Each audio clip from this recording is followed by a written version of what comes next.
Estamos começando aí mais uma live de atualidades tributárias, né? Gente, olha só, eu coloquei ali no fim de semana algumas enquetes, tá? O pessoal apareceu com quem respondeu a caixinha de pergunta, trouxe alguns temas pra gente abordar, tá? Não são temas da última semana de atualidades, então só para contextualizar vocês, toda segunda-feira às 13 horas eu trago um tema de atualidades tributárias que repercutiu aí na imprensa na nossa semana anterior. Então, a gente vai pegar hoje a semana do dia, vamos lá, semana anterior, do dia 19 ao dia 23 de abril, tá? Então, assim, o pessoal colocou aqui, deixa eu ver se aparece aqui para mim as caixinhas. O pessoal pediu para eu falar, ó, vamos ver aqui, criptomoedas, ó, para falar de criptomoedas, deixa eu ver o que mais aqui o pessoal trouxe. Para falar da tese da limitação da base de cálculo para as contribuições do Sistema S. E o que mais aqui? Para o DIFAL. Tá. Ó, alguns desses assuntos eu já abordei em outras lives, mas eu vou trazer em outros conteúdos para vocês, tá? Vou separar aqui alguns outros conteúdos para a gente falar sobre esses temas. Mas, gente, eu coloquei ali se vocês queriam que eu falasse sobre o tema que acabou sendo escolhido, que foi julgamento na semana passada pelo STF, declarando inconstitucionais alguns artigos da Lei Candir que faziam incidir o ICMS entre estabelecimentos do mesmo contribuinte, tá? Então, o que eu vou falar para vocês? Quem quiser quiser acompanhar melhor essa nossa aula de hoje, vá para o YouTube, tá? Nosso YouTube é Tributarista do Futuro. Então, vou compartilhar a tela com vocês. Eu vou até ver se eu consigo fazer compartilhamento, que eu nem sei se eu consigo aqui, gente. Eu acho que eu nem consigo compartilhar, será? Eu acho que eu não vou conseguir compartilhar. Mas se vocês quiserem ter uma experiência melhor, pode migrar lá para o YouTube, tá bom? E outra coisa, antes da gente começar, eu quero também deixar alguns recados, tá? A partir da semana que vem, vamos pensar, deixa eu ver que dia exatamente segunda-feira da semana que vem, dia 3 de maio, as nossas lives de atualidade, elas vão continuar acontecendo aqui para quem tá no YouTube, vão continuar acontecendo no YouTube, só que eu não vou mais transmiti-las pelo Instagram, Tributarista do Futuro, tá? Eu vou passar a transmiti-las pelo Instagram do IBPT Educação, tá? Não mais pelo Instagram do Tributarista do Futuro. A gente está fazendo alguns ajustes nas linhas editoriais, a gente vai começar a trabalhar com linhas editoriais exclusivas entre Tributarista do Futuro e BPT Educação. Por quê, gente? Porque Tributarista do Futuro, o foco é pegar a galera mais início de carreira, a galera que está migrando, a galera que quer se tornar tributarista, que está vindo de outra área, que está saindo do zero, tá? Já o foco do IBPT Educação é trabalhar com a galera que já está aí no campo de batalha, quem já é tributarista e quer ir além, tá? Quer continuar se aperfeiçoando, ou seja, né, a gente pega um público um pouquinho mais maduro dentro da jornada aí, como tributarista de inteligência de negócio. Então, vocês vão ver que a gente está ajustando a casa, a gente vai separar as linhas editoriais. Hoje a gente tem muito conteúdo repetido nos dois perfis, tá? Contudo, o canal do YouTube vai continuar sendo o mesmo, tá? Sempre foco tributário, só que a gente aí consegue trabalhar por playlist, né? Então fica mais fácil separar as linhas editoriais dentro do YouTube. Então a gente vai manter um canal do YouTube, mais os perfis de redes sociais, então Instagram, LinkedIn, Facebook, a gente vai separar um pouco os conteúdos, tá bom? Vamos trabalhar com o pessoal mais iniciante no Tributarista do Futuro, o pessoal que já é tributarista, já está no campo de batalha e está querendo evoluir aí dentro da carreira que já escolheu para ser a sua carreira, aí vamos ter alguns conteúdos mais focados, tá? Então, o primeiro ponto que eu quero alinhar aqui com vocês é esse, tá, gente? Olha só, a partir da semana que vem, dia 3 de maio, as lives de atualidades vão acontecer prioritariamente pelo YouTube, tá? Eu vou ver até como que eu faço para compartilhar a tela no YouTube aqui, utilizando o aplicativo que a gente está utilizando aqui, tá? Que não é o Zoom, a gente tá utilizando outro aplicativo. Senão, eu já vou me ajustar para poder compartilhar a tela para vocês visualizarem de forma melhor, para ser mais um conteúdo como se fosse uma aula mesmo. E Instagram do Tributarista do Futuro não vai mais estar transmitindo essas esse nosso encontro das segundas às 13 horas, apenas o Instagram do BPT Educação, beleza? Ok, gente? Tudo certo aí com vocês? Todo mundo me acompanhando? Então vamos lá, gente, olha só. Então vamos para a gente contextualizar o nosso tema de hoje e o que eu quero que vocês façam. Quem está aqui acompanhando no YouTube, não se inscreveu no canal ainda, por favor, se inscreve no canal, ativa as notificações, porque a gente está, assim, produzindo muito conteúdo bom para vocês, tá? Então, a gente está tendo conteúdos aí fixos, toda segunda-feira às 13 horas, terça-feira às 13 horas, terça-feira às 20 horas e sexta-feira às 13 horas, tá bom? Então, por enquanto, são os conteúdos fixos. De tempos em tempos, a gente dá uma intensificada e aumenta ainda esses conteúdos de aula, né? São conteúdos mais densos. Fora os conteúdos mais curtos, os vídeos mais curtos que a gente está produzindo todos os dias aqui para vocês no YouTube, tá? Então, quem não se inscreveu ainda no canal, por favor, se inscreve e ativa o sininho. E sempre lembra de compartilhar. Se você sabe que esse conteúdo vai ajudar outras pessoas, por favor, compartilhe, tá? Gente, por que eu achei muito importante a gente trazer esse conteúdo hoje para vocês? Por quê? Porque pode ser que vocês não tenham percebido, mas, tá? Nós tivemos aí, recentemente, tá? Julgamento pelo STF em meados do ano passado, tá? O STF lá em agosto de 2020 julgou em repercussão geral, que se tornou o tema 1099, tá? De repercussão geral. Ele julgou que o ICMS não deve incidir entre estabelecimentos do mesmo contribuinte, tá? Então, esse foi o primeiro ponto aí que eu quero colocar aqui para vocês. Então, vamos lá. Agosto do ano passado, nós tivemos esse julgamento do tema 1099, tá? Então, vamos aqui, o tema 1099, recurso extraordinário 1255855, tá? Que fixou a seguinte tese: não incide ICMS no deslocamento de bens de um estabelecimento para outro do mesmo contribuinte localizados em estados distintos, visto não haver a transferência da titularidade ou a realização de ato de mercância, tá? Então, esse foi o julgamento que foi tomado lá em agosto do ano passado e teve trânsito em julgado em outubro do ano passado também. Então, isso aqui já transitou em julgado, ok? Letícia, por que agora você está me falando coisas que já foram julgadas como se fosse uma novidade? Porque, gente, de fato, temos uma novidade aqui nessa situação. Por quê? Porque agora, deixa eu só pegar aqui.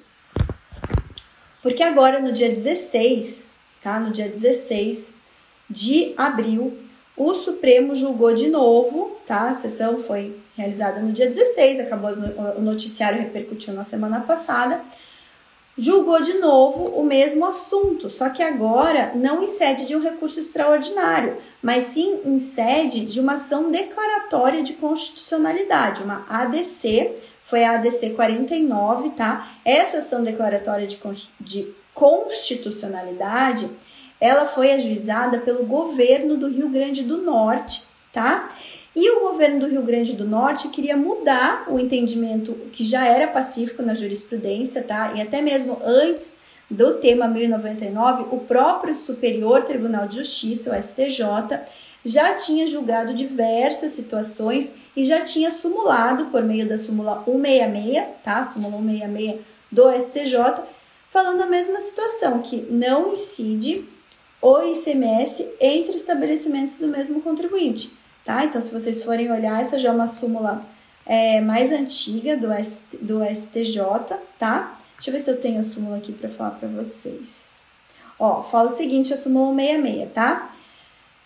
Não constitui fato gerador do ICMS o simples deslocamento de mercadoria de um para outro estabelecimento do mesmo contribuinte. Essa é uma súmula já bem antiga, já desde a década de 90, tá? Só que mesmo assim, os estados continuavam cobrando, tá? Veio o tema 1099 no ano passado e os estados continuaram exigindo o ICMS no deslocamento de mercadorias entre matriz e filial, entre filiais do mesmo contribuinte, tá? O que aconteceu de lá para cá? Pouquíssimos estados começaram a alterar as suas legislações internas. Contudo, como estava em tramitação a ação declaratória de constitucionalidade número 49, tá, que foi ajuizada pelo governo do Rio Grande do Norte, ainda se tinha uma expectativa de que esse posicionamento pudesse ser alterado pelo STF. Mas, felizmente, o STF, ao analisar essa situação e ao analisar artigos e dispositivos expressos da Lei Complementar 87 de 96, que é a chamada Lei Candir, tá? Chamada Lei Candir, Lei Complementar 87 de 96, declarou expressamente a inconstitucionalidade, tá? A inconstitucionalidade dos artigos da Lei Candir que previam a incidência do ICMS no deslocamento de mercadorias entre estabelecimentos do mesmo contribuinte, tá? Quais foram os artigos da Lei Candir que foram declarados inconstitucionais agora nessa decisão da ADC 49, tá?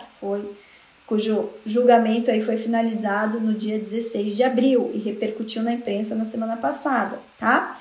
Primeiro artigo que foi declarado inconstitucional, artigo 11, que fala que define, né, como local da operação para fins de definição do que é estabelecimento responsável pelo recolhimento do tributo, no caso do ICMS, tá? Então, artigo 11, no seu parágrafo 3º, no seu inciso 2º, que falava, que atribuía, né, que considerava como autônomo para fins de exigência do ICMS cada estabelecimento do mesmo titular. Então, o primeiro dispositivo declarado inconstitucional pelo STF foi o artigo 11, parágrafo 3º, inciso 2, tá? Da Lei Candir, Lei Complementar 87 de 96, ok? Então, esse aqui é o primeiro ponto aí que foi declarado inconstitucional pelo STF, tá? Segundo dispositivo declarado inconstitucional pelo STF, o artigo 12, que fala: considera-se ocorrido fato gerador do imposto no momento, inciso 1, da saída de mercadoria de estabelecimento de contribuinte, ainda que para outro estabelecimento do mesmo titular. Então, a Lei Candir fazia incidir, considerava ocorrido fato gerador na saída da mercadoria de um estabelecimento para outro estabelecimento do mesmo contribuinte, tá? Que se tornou, por conta do julgamento do STF no tema 1099, inconstitucional, tá? E, por fim, o artigo 13, que fala que define base de cálculo do ICMS. O artigo 13, no seu parágrafo 4º, tá?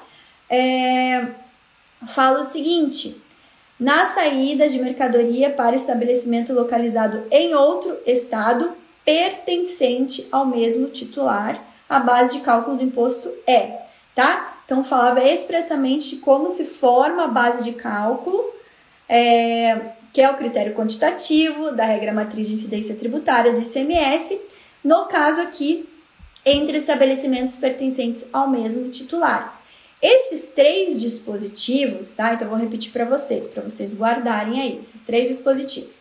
Artigo 11, parágrafo 3º, inciso 2, artigo 12, parágrafo 1º, artigo 12, inciso 1º e artigo 13, parágrafo 4º, foram declarados inconstitucionais pelo STF, tá? No julgamento da ação direta de constitucionalidade número 49, cujo julgamento finalizou-se no dia 16 de abril, tendo repercutido na imprensa na semana do dia 19 de abril de 2021, tá? Então, gente, na verdade, o STF, ele apenas confirmou o entendimento que ele já tinha julgado, já tinha expressado lá em agosto de 2020, quando julgou o tema, né, julgou o recurso extraordinário que deu recurso extraordinário. Na verdade, foi um agravo no recurso extraordinário número 1255855, tá? Fixando a tese do tema 1099, tá? Tema 1099 é incidência do ICMS sobre o deslocamento de mercadorias de um estabelecimento para outro do mesmo contribuinte localizado em estados distintos, tá?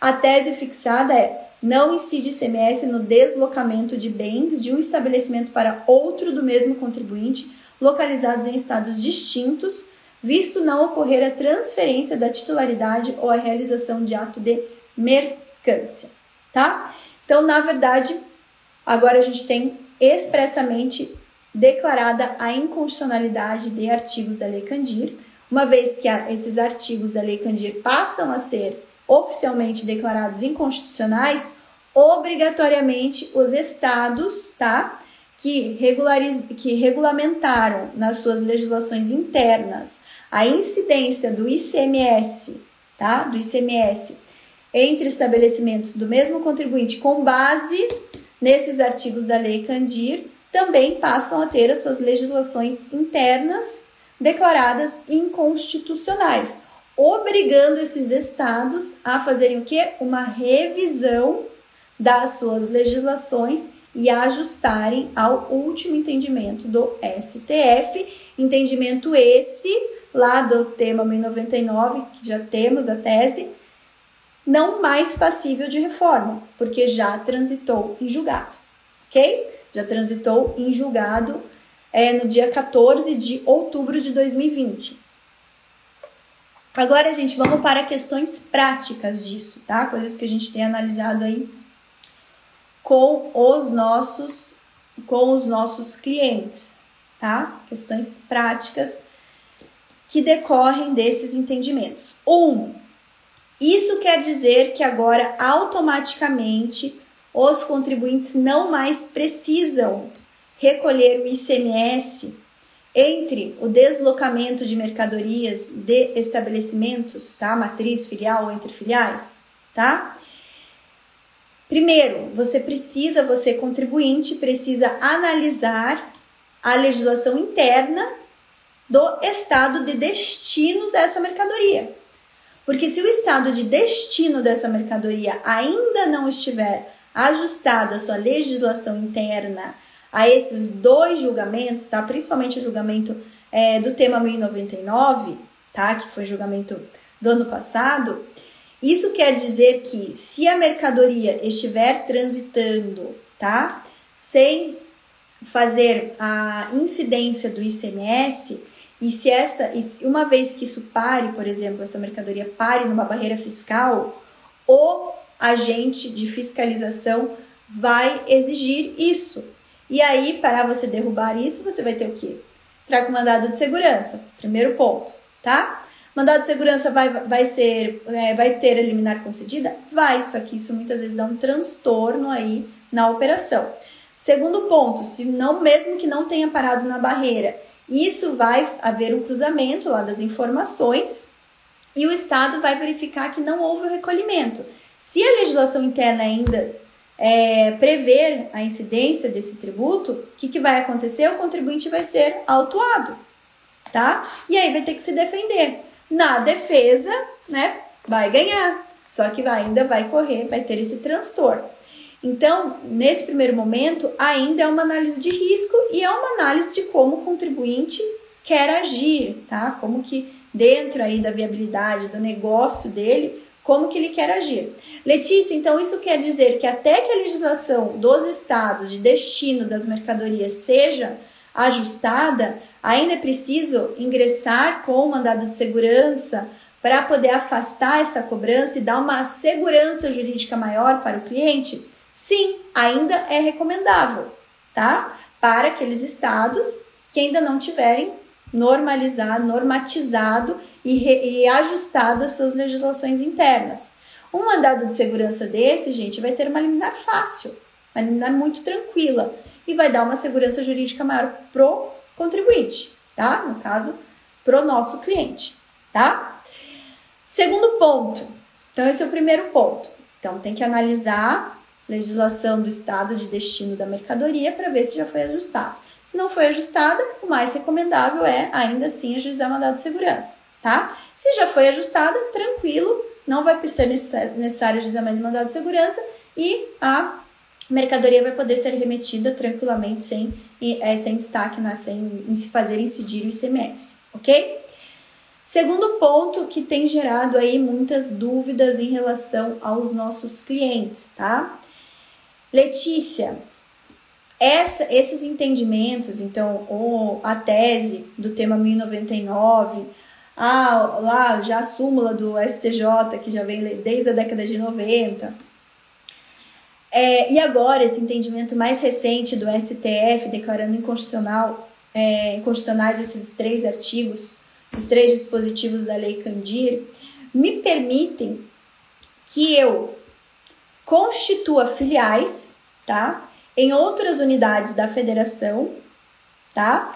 Mesmo que essas filiais não tenham um espaço físico apropriado para o armazenamento de mercadorias e que eu faça simplesmente a remessa da mercadoria do meu, por exemplo, estabelecimento matriz diretamente para o meu cliente final, apenas com uma troca de notas no meio da cadeia, troca de notas com a minha filial, ou seja, a operação, de fato, vai acontecer da minha matriz direto para o meu cliente, comprador, mas no meio da cadeia eu vou fazer uma troca de notas entre a minha matriz com a minha filial, ou entre uma filial com outra filial. Eu posso fazer isso com base nesse entendimento do STF? O que vocês acham, gente? Se fosse o cliente de vocês perguntando isso, tá? Perguntando isso, o que vocês diriam ao cliente de vocês? Se vocês legitimariam esse planejamento tributário, tá? Porque esse é um planejamento tributário, já antecipo para vocês, bem comum, tá? Então, assim, cliente quer remeter a mercadoria, tá? De um estabelecimento para outro, apenas fazendo a troca de notas, porque a mercadoria, sim, vai do estabelecimento direto para o estabelecimento do cliente. Vocês legitimariam esse planejamento tributário, sim ou não? Tá? Eu quero que vocês parem para pensar aí. E o que vocês diriam para o cliente de vocês? Se vocês legitimariam essa operação ou não, tá bom? Vou dar um tempinho aí para vocês refletirem e colocarem aí algum palpite. O que vocês falariam? Não, tranquilo, agora o STF já entendeu que não incide ICMS entre estabelecimentos do mesmo contribuinte, então tranquilo, se tua mercadoria vai transitar fisicamente pelo teu estabelecimento, pela tua filial ou não, isso não importa. O que importa é que está havendo uma operação entre matriz e filial, ou entre duas filiais, né, do mesmo contribuinte aí, em unidades da federação distintas, tá? O que vocês diriam para o cliente? Quero saber, gente, algum palpite aí? Quero saber o que vocês diriam. Vou dar aí um tempinho para vocês pensarem. Ninguém com palpite, gente? Olha só, ninguém com palpite aí? Eu sei que estou dando um tempinho rápido, né, para vocês analisarem, mas eu quero saber se alguém tem algum palpite. Vamos lá. Algum palpite? Sim ou não? Sim ou não? Nada, gente? Poxa, nem um palpitezinho aí? Ninguém com palpite? Então, vamos lá.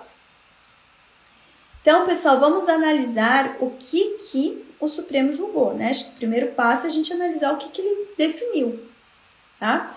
Então, vamos lá, vamos reler a tese fixada no tema 1099, tá? Primeiro momento, tá? Vamos rever o que diz.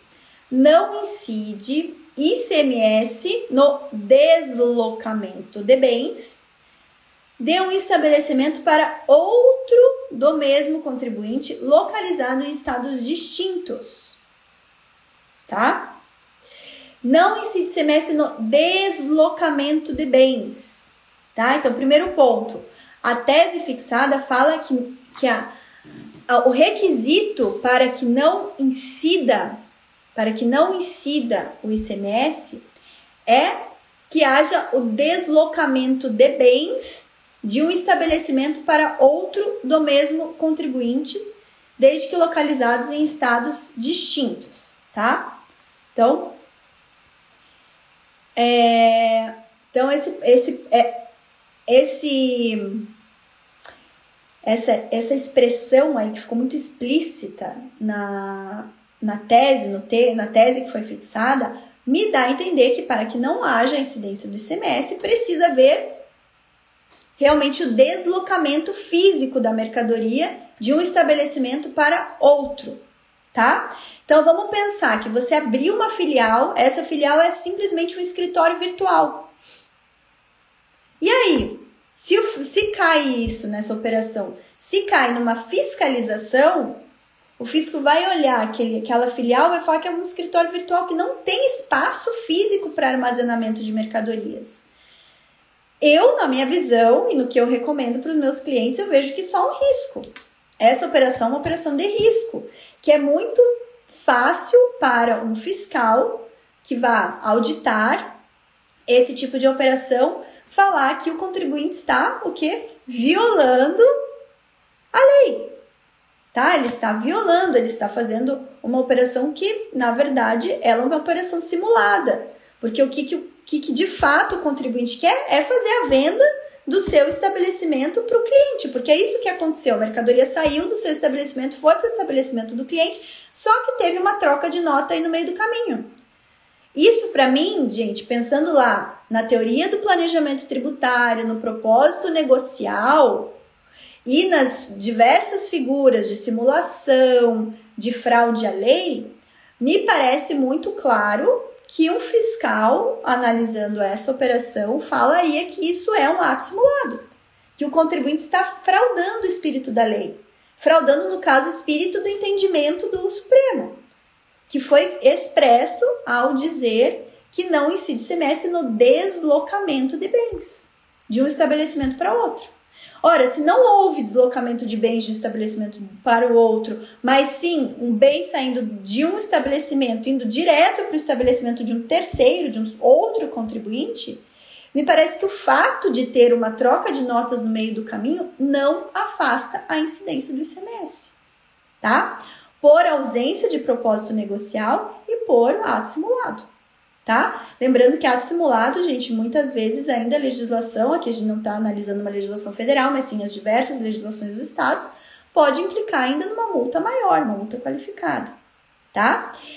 Então, se a gente quer orientar o nosso cliente a fazer, de fato, um planejamento tributário, que esse planejamento tributário seja feito analisando esse propósito negocial, destinando um espaço para armazenamento das mercadorias, mesmo que seja um espaço de terceiro, tá? Então, o cliente pode abrir uma filial no escritório? Pode, tá? Só que ele precisa ter um contrato de armazenagem, por exemplo, com um armazém geral daquela localidade, em que aquele armazém possa recepcionar as mercadorias, tá? Precisa ter. E claro, Letícia, vai onerar a operação. Vai onerar.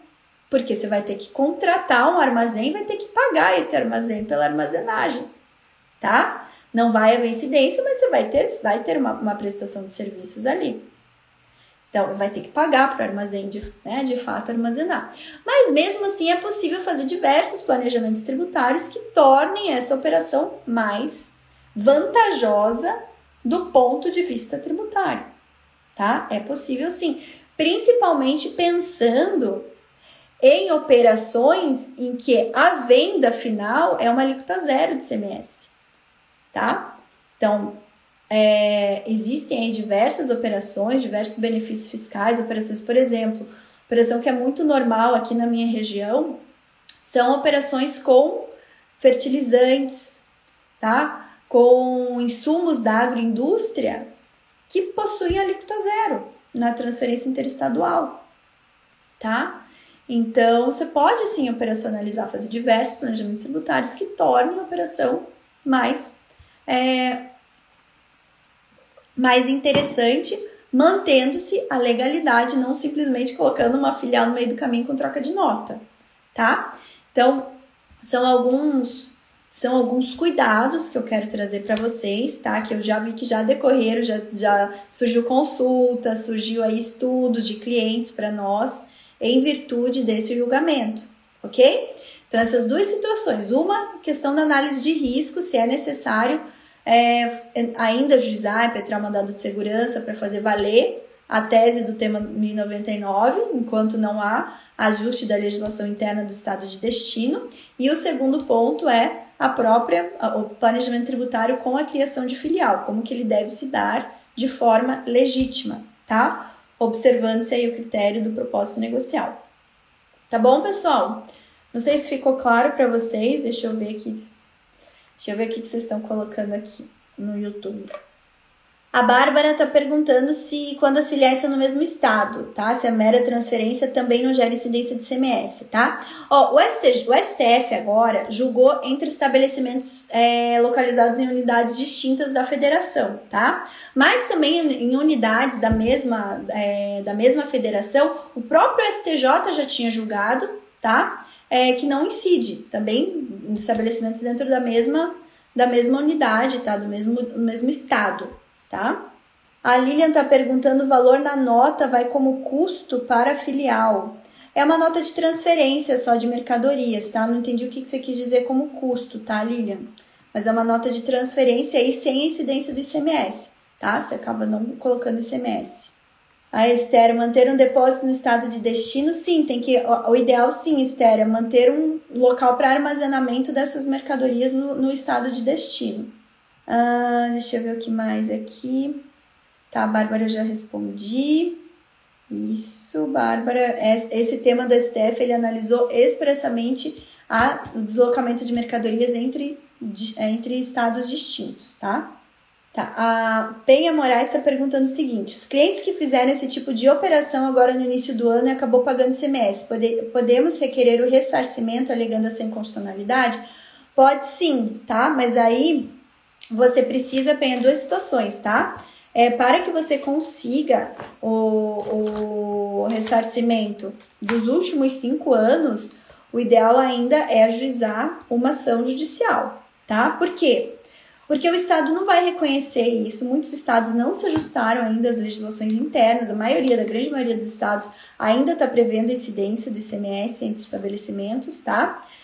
Do mesmo titular. Então, você precisaria pedir isso numa ação judicial, tá? Lembrando que o mandado de segurança, ele te legitima, tá? Você te dá o direito de você pleitear a compensação ou a restituição na esfera administrativa, desde que transitada em julgado a sentença do mandado de segurança, ou entrar com uma ação de repetição de indébito, né? Tem uma ação ordinária de repetição de indébito, que também hoje em dia já não apresenta mais risco, porque qual que é o risco da ação ordinária? É a sucumbência, uma vez que você perde, tem que pagar o honorário de sucumbência para outra parte.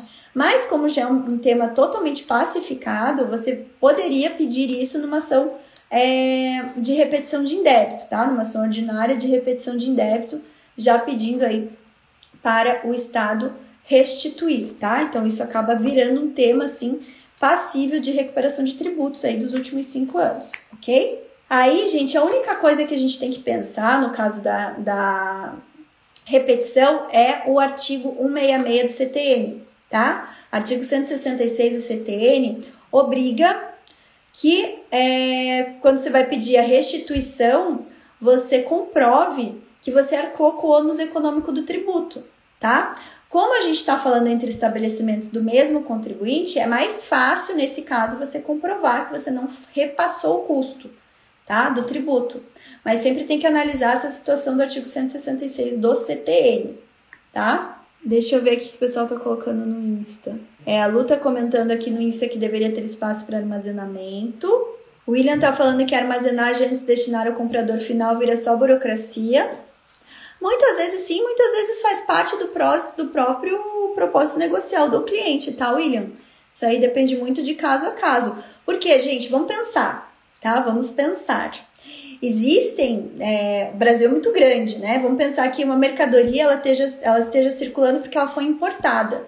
Vamos pensar que foi importada aqui do Porto de São Francisco do Sul, com destino lá ao norte do país. Imagina o custo logístico de transportar essa mercadoria. Nem sempre a filial que vai receber a mercadoria já tem um contrato de venda dessa mercadoria, tá? Então, às vezes é necessário, até pelo tempo de deslocamento, e um tempo de deslocamento desse, gente, dura dias, tá? Muitos dias aí.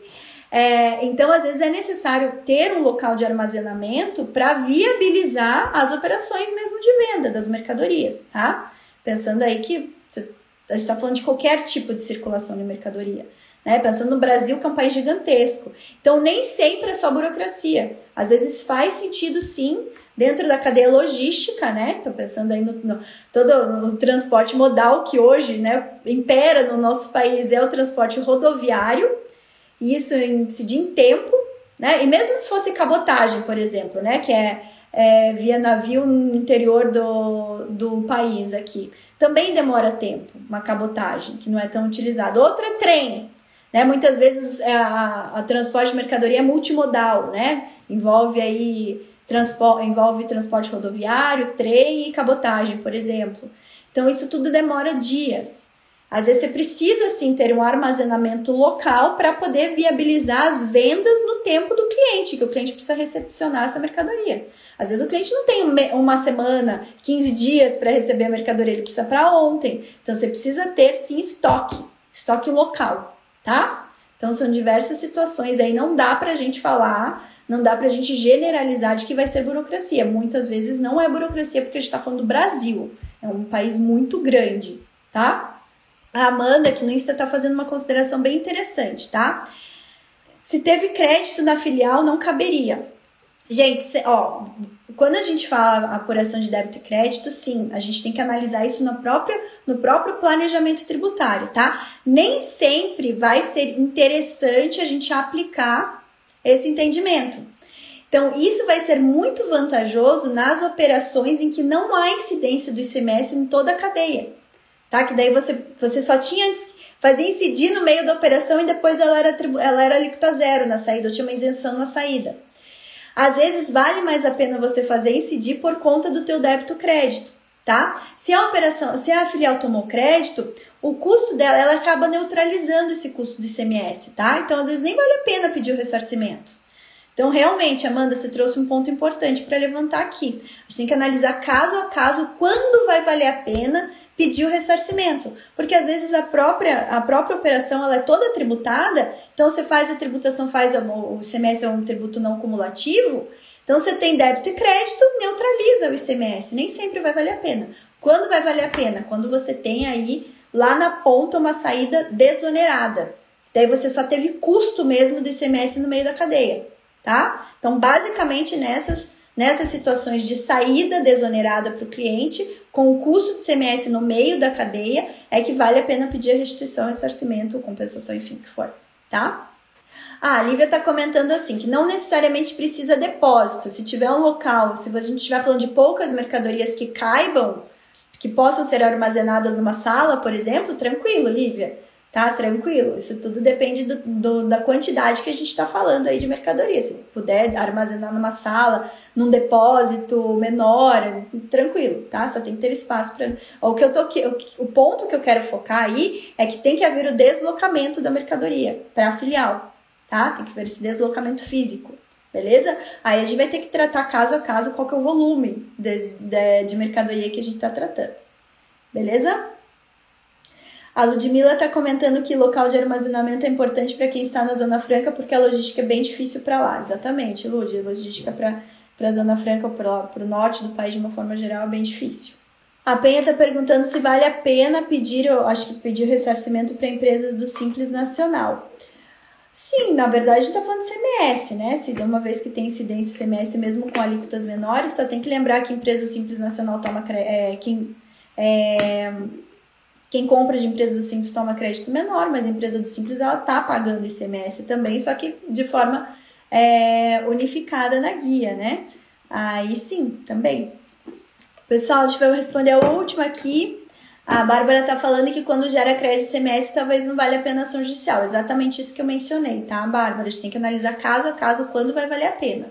Tá? A gente tem que pensar toda a cadeia, tá? Todo o fluxo dessa mercadoria, passando de cadeia para cadeia, as incidências em cada etapa, para ver se há um custo efetivo, se o ICMS ele é custo ou não, se ele fica neutralizado na cadeia toda, tá? Então, sempre sim, a gente tem que fazer uma análise caso a caso, beleza? Pessoal, entendemos? Então, era isso que eu queria passar para vocês hoje, tá? Eu agora, como sempre, segunda-feira, assim que eu acabo aqui com vocês a nossa transmissão no YouTube, eu entro no Zoom com os meus membros da comunidade tributarista do futuro para a gente falar de outros temas, outras situações de atualidade. Tivemos muitas da semana passada para essa, tá? Para vocês terem uma ideia, a gente vai falar de PIS/COFINS monofásico, tá? Porque a gente teve julgamento semana passada, né? Eu até comentei rapidamente com vocês que a primeira sessão, ela entendeu que não se aplica o artigo 17 da Lei 11.033 para fins de tomada de crédito de PIS/COFINS nas operações com alíquota zero, isenção, monofásico, enfim, continuamos a ter repercussão sobre isso. Cobrança de CMS cobrança de PIS/COFINS sobre variação cambial, a Receita Federal regulamentou isso. Enfim, tivemos assim diversas situações, a gente está aí com 26 páginas de retrospecto tributário dessa semana. Então, finalizando aqui, pessoal, quem é membro da comunidade tributarista do futuro, entrem, é o mesmo link, sempre aquele link que fica lá em destaque na comunidade, link do Zoom, tá? É o mesmo, não muda. Então, entre para a gente comentar os outros casos da semana passada, tá? O que repercutiu, para a gente fazer o nosso encontro fechado agora. E quem ainda não é membro da comunidade tributarista do futuro, tá? A gente vai lançar na sexta-feira, não, hoje, calma aí, gente, espera aí, hoje é segunda, hoje, a gente tá abrindo uma condição especial, tá? Para vocês ingressarem como membro, tá? Com uma condição especial de R$ 99,70 mensais para vocês usufruírem de tudo que tem para usufruir na comunidade, tá? Mas só vale para hoje, agora, às 14 horas, quem tá lá nos nossos grupos VIP, tá? Quem é grupo VIP, quem é aluno, vai receber essa oferta. Os alunos já receberam, alunos que não estão na comunidade ainda, e quem tá no nosso grupo VIP, todos os grupos VIPs de WhatsApp também vai receber essa oferta hoje, mas só para as próximas 24 horas. Então, começa agora às 14 horas e vai até às 14 horas de amanhã, tá? Então, aproveitem, se vocês estão lá no grupo VIP, vão receber oferta lá. Se vocês não estão no grupo VIP e querem usufruir dessa oferta, me manda um direct, tá? Me manda um direct no Instagram, forma mais fácil, ou comenta aqui no vídeo, tá? Comenta aqui no vídeo do YouTube e a gente vai fazer contato com vocês, tá? Comenta, deixa o contato de vocês, a gente entra em contato passando o link dessa oferta especial aí para as próximas 24 horas, tá? Lembrando que lá a nossa comunidade, ela vale aí para auxiliar todos os tributaristas que já estão no campo de batalha, além das nossas aulas fechadas segunda e terça-feira às 20 horas, nós temos aí o acompanhamento de vocês, respondendo dúvidas que vocês têm em relação a cases de clientes, a prospecção, enfim, gente, fora que estamos aí em 82 tributaristas auxiliando um, auxiliando o outro, tá? Então, o que a gente quer fazer é aumentar essa nossa comunidade de tributaristas aí. Claro que o foco é sempre a gente trazer oportunidades de vocês aliarem tributação e inteligência de negócios, tá? Mas a gente auxilia vocês aí durante toda a jornada. Pré-requisito, vocês já terem ingressado, estarem na área, tá bom? Esse é o pré-requisito para entrar na nossa comunidade tributarista do futuro, beleza? Então, a gente já tem lá mais de 30 aulas já gravadas, bem mais de 30, devemos estar batendo aí mais de 40 aulas gravadas com assuntos, aulas mesmo, né? Além das lives de atualidade, que é uma vez por semana, a gente tem aulas semanais lá, sobre prospecção, sobre os 4 serviços de alto valor agregado, teses tributárias, recuperação de tributos, auditoria tributária, planejamento tributário, enfim, são temas variados, vale a pena, se você não está na comunidade ainda, vale a pena você entrar para se manter atualizado. É importante, na nossa área, a gente está sempre se mantendo atualizado. Vai custar só R$ 99,70 por mês para você se manter 100% atualizado na área, não precisar ficar dependendo aí de estar sempre fazendo outros cursos, tá? Letícia, mas tá, e como que funciona? Vocês podem, lá, gente, vocês têm a voz. A gente tá sempre passando enquetes para vocês falarem de temas que vocês querem que sejam abordados. A gente leva profissionais, somos em 5 professores dentro da comunidade, tá? E se tem algum assunto que não é da expertise de nenhum dos 5, a gente sempre traz gente de fora, os alunos também, volta e meia, tem a oportunidade de dar uma aula lá também, criando essa autoridade e ficando, assim, tendo mais contato com falar em público, que é bem importante também para a jornada de vocês, tá bom? Então deixa aí esse meu recado final. Para quem quer entrar na comunidade tributarista do futuro, vocês têm aí 24 horas para fazer a decisão de vocês. Depois o valor vai subir para o valor normal. Se eu não me engano é 200 e alguma coisa por mês. Tá bom, gente? Então vocês têm 24 horas aí com baita descontão aí para mais de 50% de desconto para vocês ingressarem na comunidade. Tá? Dúvidas? Fico à disposição no direct sempre ou vão mandando aí nas mensagens que a gente vai, na medida do possível, buscar resolver todas as dúvidas de vocês, tá bom? Membros da comunidade, vejo vocês logo mais. Tchau, tchau!